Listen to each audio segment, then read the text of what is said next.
Well, now, looks like we reached the end of the road in the original trilogy, haven't we? Gears 1 was the baby steps, and Gears 2 was the upgrade its predecessor needed. But how could Gears 3, the final chapter, top Gears 2's campaign? Let's find out, shall we? I'm just gonna say this right now. This is by far the best looking 360 game I've ever seen. I can't help but feel immersed in every single environment I'm put in. The level of care and detail Epic has put into this game is just the visual equivalent of ejaculation. I'm being dead serious when I say this shit too. For the most part, all of the old characters have been completely revamped, and those are some pretty good looking models. The males look fucking badass and the females look sexy as hell. They even make Bernie at least somewhat attractive, as to the Coalition just gluing Old Man Bear's face onto her body. The gore is still there, but it's not as raw as the previous two titles, and that's fine. I'd sooner take this game's visuals over being black and gray any day of the week. I think I'm starting to see a pattern here. Gears 1 is full of dark and gray colors and shadows, and the war at that point wasn't even nearly as won. Gears 2 had slightly more color to them, and it was set during a critical point in the war, and now with Gears 3, it is full of colors, full of life, and it is set at the near end of the war, as if the rain finally stopped after all this time. I don't know, it's just my own conspiracy theory, but take it as you will. Gameplay itself hasn't really changed all that much outside of the slight change to the roadie running to make it where the screen shakes, which is slightly annoying at first, but I got used to it over time. There is now an arcade mode in campaign, as you are seeing on the screen, and you compete against the world for a high score and earn XP while you're at it, though a very small amount of it. You could turn on fun shits, such as everyone having big heads or making headless enemies attack each other, or give yourself an easier or harder challenge by giving yourself infinite ammo, only active reloads are allowed, melees that do a bunch of damage, enemies regenerate health, etc, etc, etc. One issue I ran into is that I'm not sure if it's a glitch or intentionally done, but around the first part of Act 3 I died so many times on it, and it just wouldn't let me restart at the checkpoint. So I have to replay the entire section all over again, which is very aggravating. So yeah, that's my only issue with arcade mode. The collectibles are essentially the same as Gears 2, with them being primarily focused on the lore, but now the cog tags are the exact same ones to Gears 1, it's just a cog tag. No names, no description of the fallen soldier, nothing. Just something to earn for gamer score, I suppose, which is really damn sad. Giving descriptions of the cog tags really gave them some form of life and meaning to them, and just taking them away just ruins that, especially after coming back from Gears 2. This game has the best or worst bosses depending on how you look at it. They are unsurprisingly very, very, very fucking hard on insane. In the earlier games, you just dodge the big thingy, shoot a couple times, and that was it until you meet the final boss. Here, every boss is the big boss. I've died at least 5 times to each and every one of them. It was just so damn infuriating. The challenge is nice, but god damn, they just ramped up the difficulty up to 11 with these bosses from the last 2 games. It mainly suffers if you're a loner like me. The fucking AI. Oh my lord, they are horrible on the boss fights, especially the Lambent Berserker boss fight. They just fucking stand there like a bunch of idiots, just completely oblivious to her, and it just engulf in the emotion trails it leaves behind. Oh, what's more is guess how long it took me to beat the mirror boss fight. 2 hours! First two phases are easy, as phase 1 only spawns shiny streakers, while phase 2 only has a couple palace guards. Phase 3 is just... it just reminds me that there's only one decoration left to hang. Here, you not only have to dodge the insta-kill beam, which covers the entire fucking screen, mind you, but also a bunch of palace guards just keep endlessly spawning over and over again while shooting you from behind that will kill you in only a handful of bullets. So you're literally stuck between a rock and a hard place. Never in my entire life of playing Gears that I've been more frustrated at this franchise. I'd sooner play TDM and Gears 5 than ever play this fucking part ever again. At least in that specific game mode, it only lasts like 5 to 10 minutes as opposed to 2 hours! Other than the boss fights, there really isn't anything memorable about it gameplay wise other than the same old duck and cover scenarios over and over. The only things I thought were even remotely hype were the silverbacks, the truck level, and the submarine level. Even those are even compared to the Brumok at the end of Gears 2, the Reavers during the Scourge boss fight, and the Centaur part during Act 3. I think the problem is that with those levels in Gears 3 in comparison to those levels in Gears 2 is that I don't feel as powerful. Like, I have so little powerful over the Locust that I just get so little hype from it. The Silverback is nice, but it's as fragile as a box of glass, and the truck and submarine levels regulate you to a stationary position as opposed to having some level of room to move around in.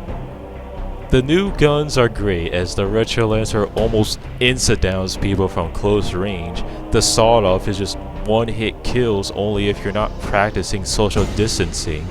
The one-shot is good at ironically two-shotting Reavers, which were a pain in the fucking ass every time I had to deal with them.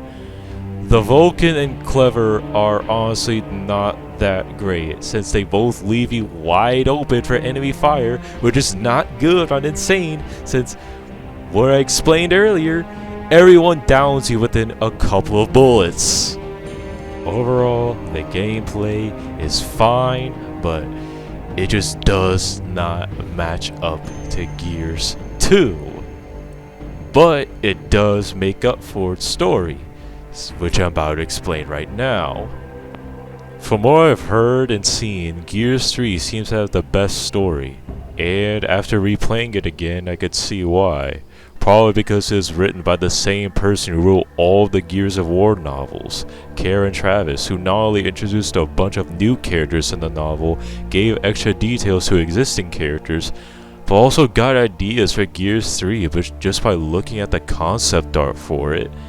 The characters I feel has a lot more humanity to them this time around. Cole got a surprising amount of characterization this time around. Normally he is this enthusiastic, full of hype, you know, yelling, "Woo! Cool Train, baby!" But that Thrashball scene, man, God, it really speaks volume as to how the Locust War affects everybody, including him of his stature. He's really dead-ass sacrificed his own Thrashball career just to fight the Locust, since they took his mom away during E-Day, as pointed out in one of the novels. You can just tell he just misses those glory days of playing Thrashball. He just beats it on those motherfuckers like Bo Jackson, just by his facial expressions alone. I guess you could just say that the older we get, the more we long for the days of when we were younger.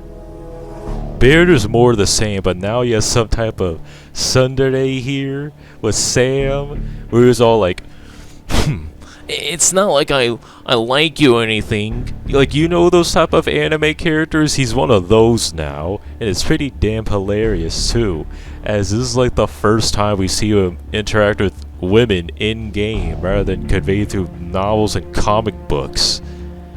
Towards the end of the game, he even wanted to make sure that Sam was safe despite their quote-unquote relationship earlier, which is kind of sweet of him, really, since he normally tells everybody to fuck off, and that was it. It gets better when you realize that Sam and Bear got married in Gears 4. And this nigga still doesn't want to admit he got the hots for her 25 years after the fact. There's our ride. I'm here, sweet cheeks. Ready to go? Tell me your wife wanted to do this. Sam and I aren't married. Special lady friend, please. And she insisted on coming.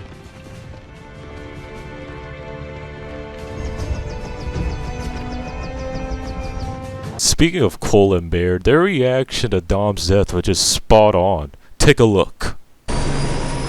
You know, I was expecting bouquets, a band, maybe, something. Hey, where's Dom and Dizzy? Dizzy's taking the submarine offshore. Dom didn't make it.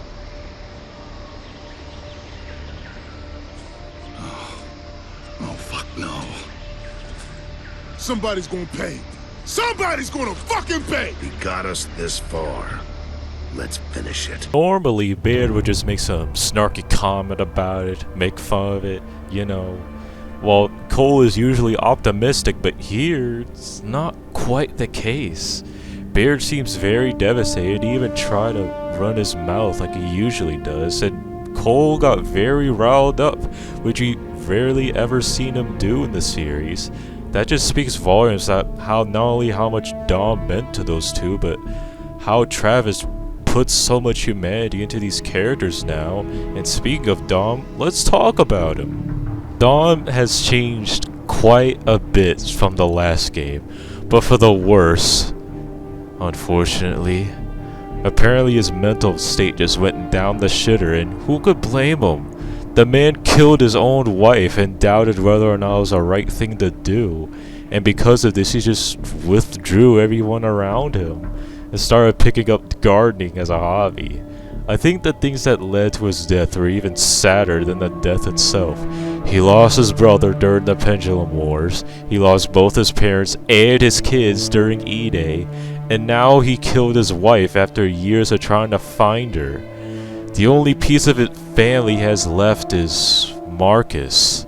And if you remember the context, they needed the emotion to get to the shipyard to travel in a submarine to get to Azura, because that's where Adam Phoenix holds the key to stopping the Locust War. And he even said this too. I'll see you all again one day.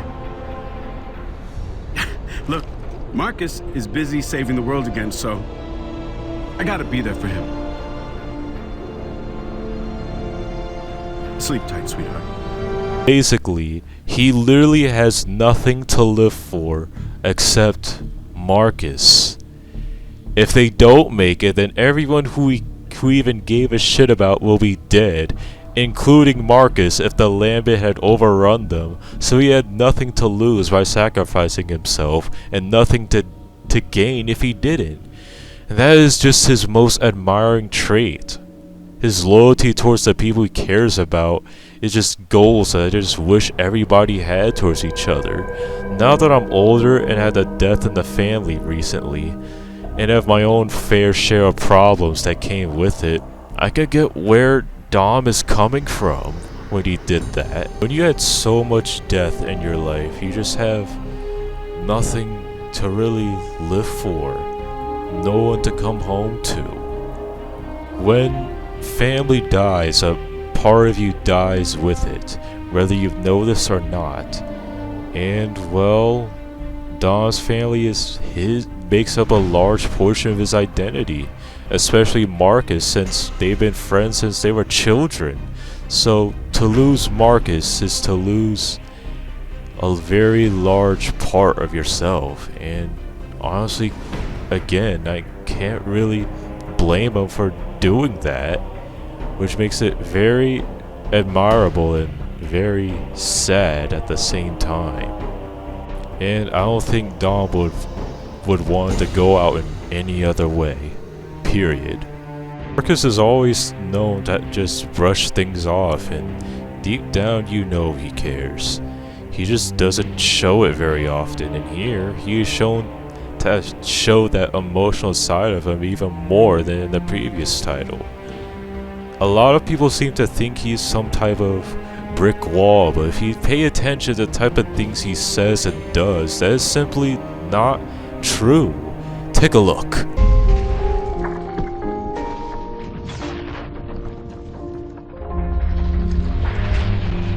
Marcus!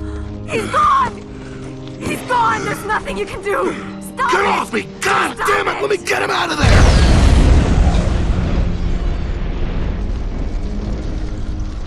It's okay, Marcus. It's okay.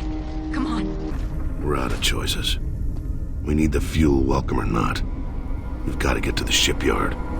Dizzy, stay here and guard the truck.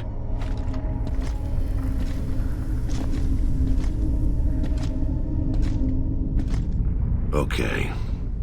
You can quit tiptoeing around me. He's dead. But he saved us. So we'll make sure he didn't die for nothing. You took a big risk coming here. Look, all we want is fuel, and then we'll go. Is this Griffin willing to trade? Well, lady, he might want to do business with you. Just take us to see him, little man. Now. Sir, we understand. We just need fuel, and then we'll go. Bitch, you don't understand shit. You seen those ash remains? Dad, I'm sorry.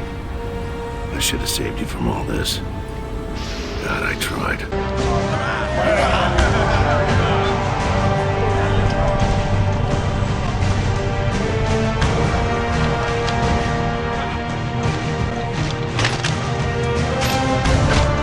And that right there is why Marcus is my favorite fictional character of all time.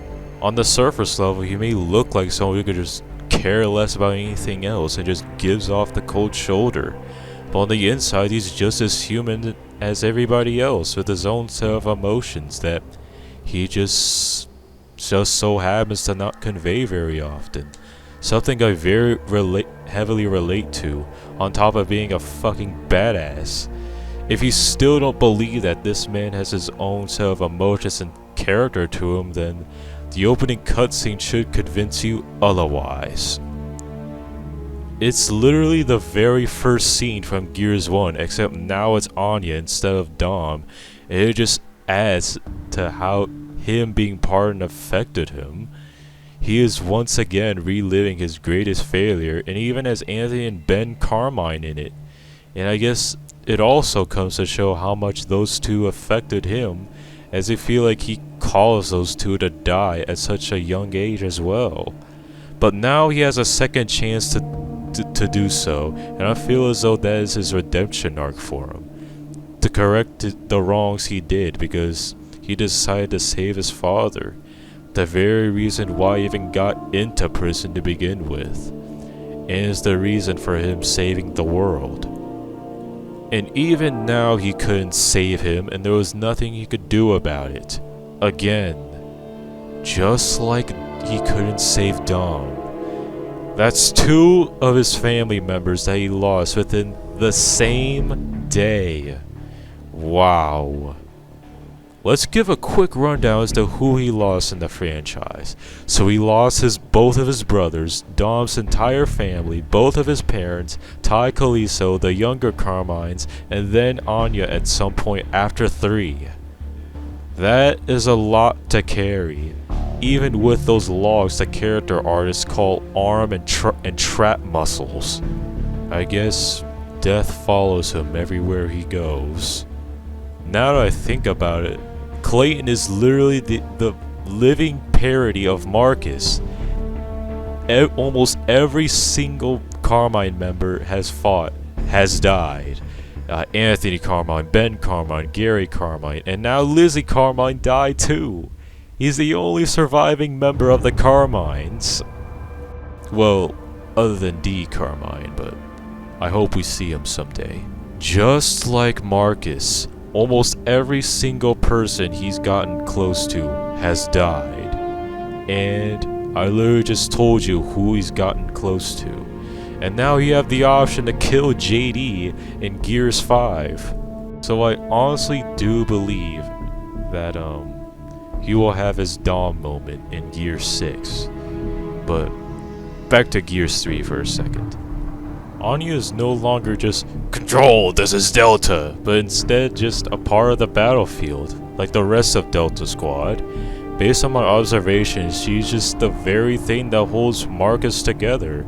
In fact, we do get to see the more human side of Marcus thanks to her just checking on him sometimes.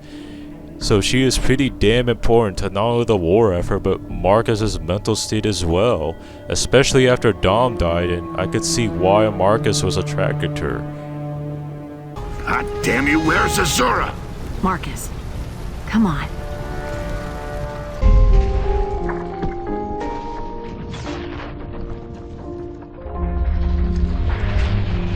Marcus! He's gone! He's gone! There's nothing you can do! Stop Get it! off me! God Stop damn it! it! Let me get him out of there!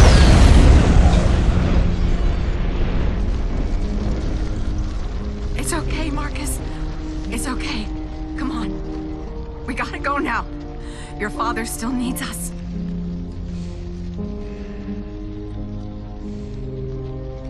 Dom.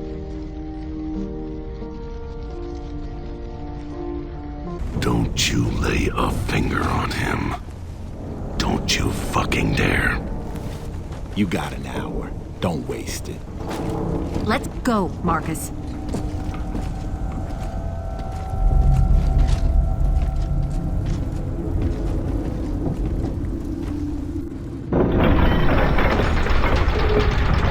Dizzy's gonna be okay, Marcus. Let's do this and get out of here. Yeah, let's.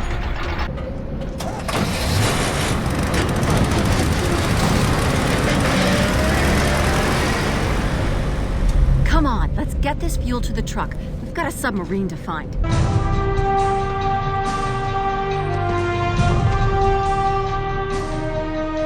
Marcus. Whatever it takes. I'm here. What's left on you? What have we got left now? Tomorrow, Marcus. We finally got a tomorrow.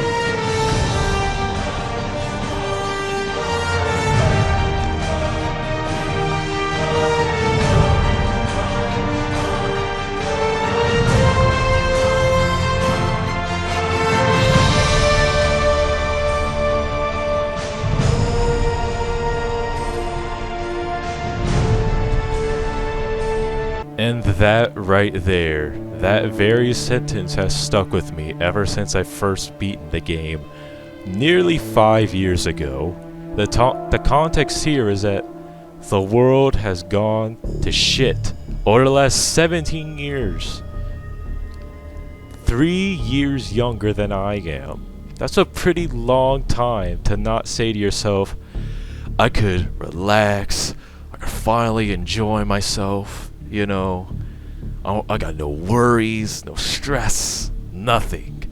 This is the first time in that period of time since then that the humans can just enjoy themselves. To finally be happy and see a world that isn't as dark and gloomy and sad as it was for the last 17 years. Every time I don't see a point in living, or I'm just deep down in the shitter, I always think to myself, there's always going to be a tomorrow, because if I just wait just enough, I will see the light of day. I guess you could say that Anya is the anchor to Marcus's ship, I suppose. Look, I'm gonna say it, the Lambent are not that interesting. They just come off as knockoff versions of the Flood from Halo, and does a semi-decent job at not doing it. The only main difference is that they aren't being controlled by something like the Gravemind, and don't have a specific goal in mind other than being yellow zombies the entire time. But still, they're at least great at being a threat that has any significance, as they managed to sink an entire cog ship. So there's that, I guess. I think that my main issue is that they just don't have any intelligence like the Flood does. In the end of Halo 3, they speak to Master Chief and control fucking ships and all that kind of stuff. Here, the lava just pop out of the ground like fucking vegetables and just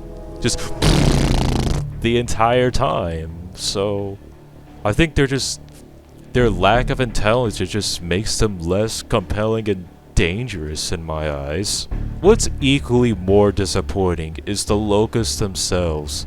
Sure, the savage locusts are a nice addition, but they're just essentially homeless locusts. I think that's why I'm not as excited as the savages as much as normal locusts. It's like I'm fighting stranded bandits instead of an actual military force like the Locust Horde. Sure, they're nice story-wise. Like, it's actually like pretty damn cool. Like, what the fuck happened to the locusts when the floods came in and all of that, right? But is it really worth not seeing any normal locust like the Grenadier Elites or the Cantuses until the shipyard portion of Act 4? Besides seeing almost nothing but Palace Guards and Reaver Riders? Speaking of Palace Guards, unless the Palace Guards make up the majority of the Queen's Guard now, why is she constantly sending out her most valuable elite soldiers onto the battlefield only to be riddled out like cannon fodder? You might as well be sending out drones instead of them. Oh, and speaking of Mira, she actually has a pretty good role in here, despite her short screen size. Mira always kept to the shadows in the previous games, as she was only regulated to a voice in the first game and only made one physical appearance in Gears 2 for like a minute and a half. We didn't know much about the Locust at that point of those two games, so it makes sense for her to be a complete mystery up until now. I'm honestly a little disappointed that we never got to see the origins of Mira as to why is her skin gray? Why is she the only human in the Locust Horde? Why is she even Queen of the Locusts to begin with? But nonetheless, it's a nice closure on her part, and she practically killed it in this game, despite the short on-screen presence. Plus, like all the other female characters, she's Extra thick! No, it's a nice wrap up to the franchise, and I wouldn't have cared if it just ended there. The ending is just good enough for it to be the end of the franchise. The characters are vastly improved over their previous counterparts, while the newcomers are in next edition as always. Not much needs to be improved, and that ending is just everything. From what I've heard, in military tradition, if you kill someone with your brother-in-arms knife, they're the ones that got the kill, and not you.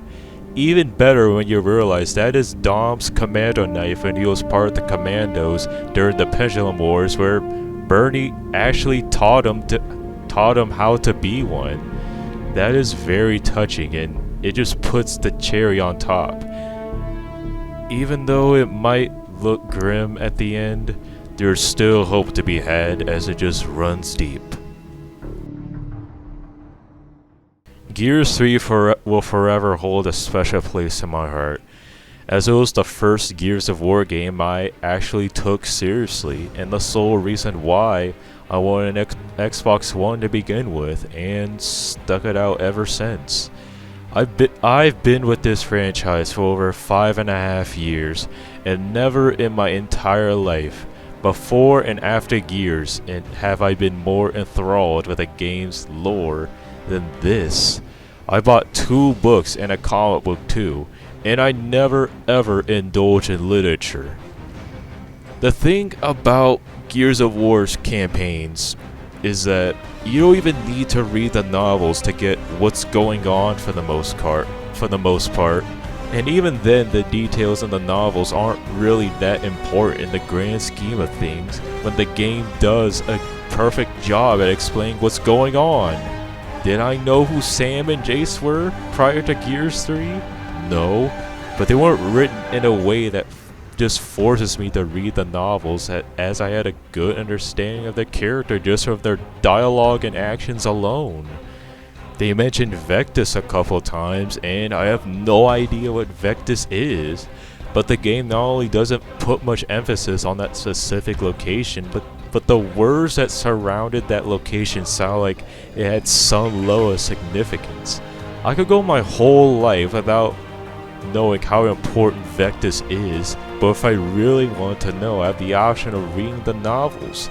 Even more important details like the relationship between Adam, the Locust, and the Lambent did a pretty good job at being summarized without sounding like I have to read the lore to get what's going on between them. And that's just the beauty of Gears of War campaigns. Not only are they just simple enough to understand and follow, they're also complex enough for it to be meaningful and something worth giving a shit about, while still being centered around being fun to play. As I sometimes wish this was the end for the Gears games, it is far from over as we dive into the second ever story DLC, Rom Shadow. See you all in the next one.